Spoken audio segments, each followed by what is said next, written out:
Salut Flo, je te fais une petite vidéo en plus des documents que je t'ai fait. Donc pour le vélo droit, on le branche, hein, forcément on l'allume puisque c'est un écran tactile, donc il faut le brancher. À savoir que l'écran, la console sur les vélos sont similaires, donc vélo droit, vélo semi-allongé, elliptique, et le tapis de course a des fonctionnalités qui ne s'appliquent pas aux autres. Donc ça on le savait sûrement déjà, mais je te le redis. Donc là on arrive, page d'accueil. La page d'accueil, en haut à droite, tu as les réglages.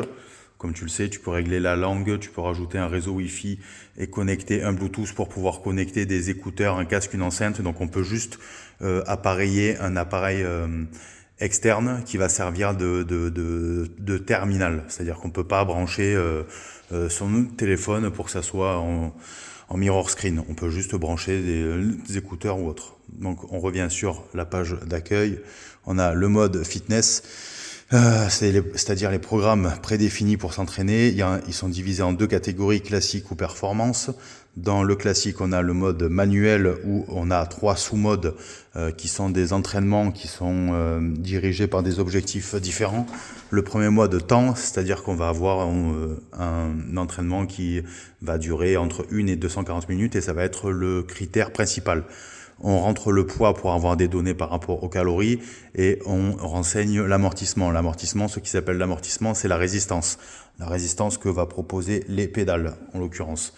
On a un autre sous-mode donc qui est l'objectif de distance. Donc contrairement au mode temps où on va dire j'ai 30 minutes d'entraînement, là ça va être un entraînement où il va falloir faire 50 bornes. C'est-à-dire qu'on fait beaucoup, par exemple en crossfit ou quoi, il faut faire 10 bornes ou encore plus. Ceux qui font crossfit, c'est en termes de calories. Donc on renseigne le nombre de calories à cramer.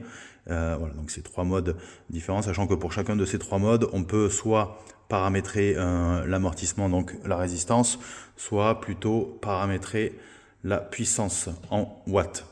Ce qui veut dire que si tu passes en puissance watt, tu vas gérer toi-même la résistance de la pédale. Et si tu passes là inversement en mode amortissement, donc résistance, ça sera à toi de gérer la puissance que tu mets dans ton entraînement.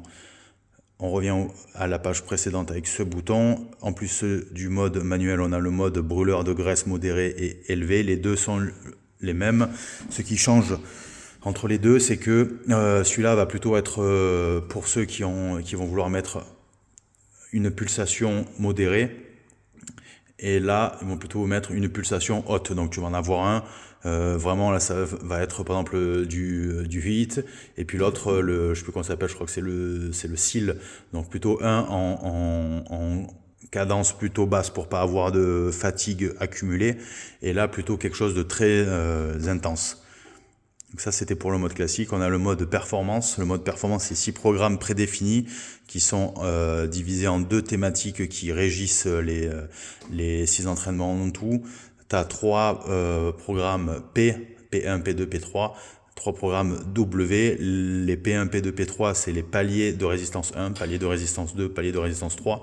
Et là, c'est en termes de puissance, watts, 1, 2, 3.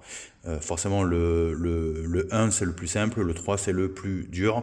Et ça, en fait, ce sont des entraînements scénarisés. Un peu comme si tu avais un coach qui te disait, là, tu augmentes l'intensité, là, tu la baisses, etc. Donc, tu vas en avoir un, ça va vraiment être par rapport, comme vu tout à l'heure, un, c'est par rapport à la résistance que t'opposent les pédales, et l'autre ça va être par rapport au watt, donc la puissance que tu mets toi dans l'entraînement.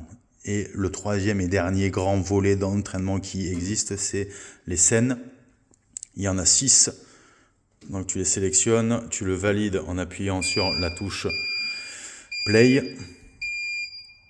Et alors là, c'est pas forcément hyper fluide, mais le paysage défile à mesure que toi tu avances. C'est sûrement un peu saccadé, mais l'entraînement permet de faire ça. Ce qu'il faut savoir, c'est que les entraînements en mode scène, je crois qu'ils durent 20 minutes. Je ne voudrais pas dire de conneries. C'est ce que m'a montré Johan. Donc non, c'est pas ça. Et alors, nous, le vélo, comme il est pété, je peux pas forcément avoir l'info. Comment on fait pour savoir?